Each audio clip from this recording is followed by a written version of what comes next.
bien voir la Sarthe que de voir la Bretagne ou la Normandie. Téléspectateurs du Maine, de Touraine et d'Anjou, bonsoir. À partir de ce soir, tous les soirs de semaine, la télévision, pendant un quart d'heure, vous montrera des images de votre région.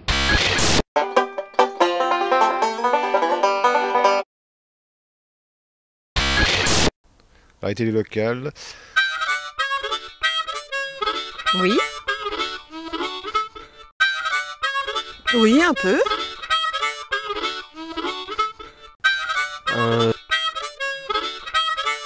C'est une web télé ?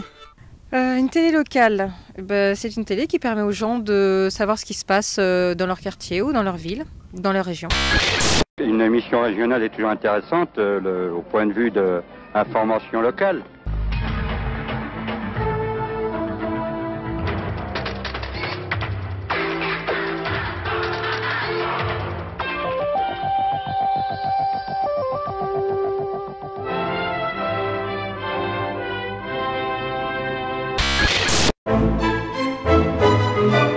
Moi, je fais partie d'une génération qui a vu un peu le début, hein, la génération Mitterrand.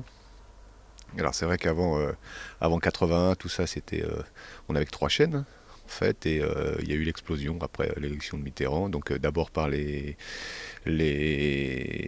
radios dites libres, hein, donc on a eu tout un réseau musical accessible.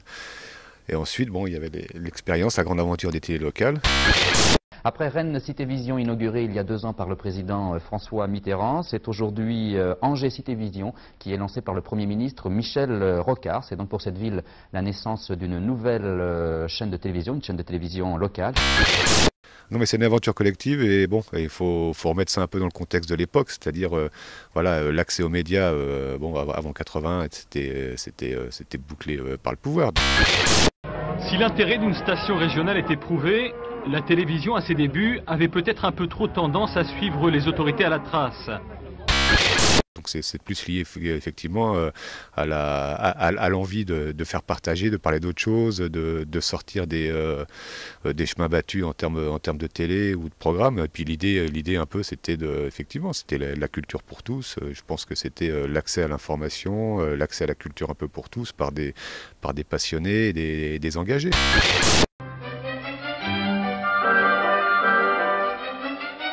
C'est très bien. La Sarthe est pittoresque et il y aura sûrement de belles choses à voir. Oh, c'est plutôt un rôle d'information sur les événements de proximité, les attractions, le développement des artistes en herbe, la construction des nouvelles écoles, les aménagements. C'est plus une télé d'information, voilà, d'information locale. Les programmes, ça varie, c'est les animations, les associations, des programmes sur les sports. On propose un magazine tous les 15 jours. Ça parle de nous, des gens qui nous entourent, des événements de la ville.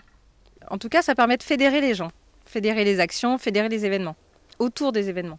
Oui, je pense qu'une télé locale, c'est quand même moins de pression politique, c'est quand même plus libre.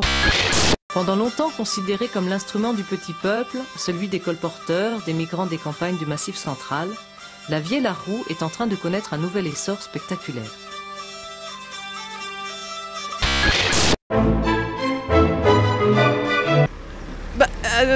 Je sais pas trop. Maintenant, je vous dirais qu'une télé locale, ça peut être à partir de créé par une association, ça peut être financé par la municipalité, la région, tout dépend du thème de la télé locale en fait. Alors bon, mis à part les subventions municipales qui peuvent être là, les adhésions par les adhérents des associations, je pense que les artisans, les commerçants ont intérêt de financer la télé locale puisque ça leur fait une publicité vraiment pour le coup très locale.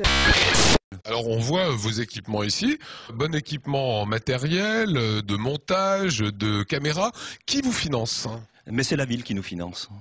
Sans financement de la ville, on ne peut pas vivre. Alors c'est un financement qui est de quel ordre? 20 000, disons 20 000 euros d'investissement de fonctionnement, plus la mise à disposition de Gilles Lannoyal qui est payé par la ville et les locaux. Alors ça doit faire à peu près 50 000 euros avec le permanent. Je pense plutôt à la publicité des artisans et des commerçants et une subvention aux municipales ou de collectivités territoriales. Il faut des financements, je pense qu'il faut des moyens encore techniques importants. Il n'y a plus de hardware maintenant aussi, hein, donc je pense qu'il y a un aspect d'investissement que des passionnés, seuls des passionnés peuvent faire vivre. Tout le reste est bouclé quoi, par les gros moyens, les grosses sociétés. Côté technique, 5 millions ont été consacrés aux équipements pour la réalisation et la diffusion. Objectif, fournir 30 minutes de production par jour pour commencer. Une production qui se glissera dans la grille des programmes. La TNT et beaucoup Internet. Le mode de diffusion à l'époque, il y avait des choses marrantes. Ça restait, je crois que c'était des diffusions hertziennes, très locales sur des fréquences. Bon, d'ailleurs moi, j'ai même assisté à des piratages d'ondes. C'était assez marrant. Hein. Vous regardiez la télé, puis à un moment vous aviez une prise d'antenne très localisée. Je crois que c'était une aventure de passionné. Hein. Voilà. Après maintenant, c'est devenu une aventure de professionnel.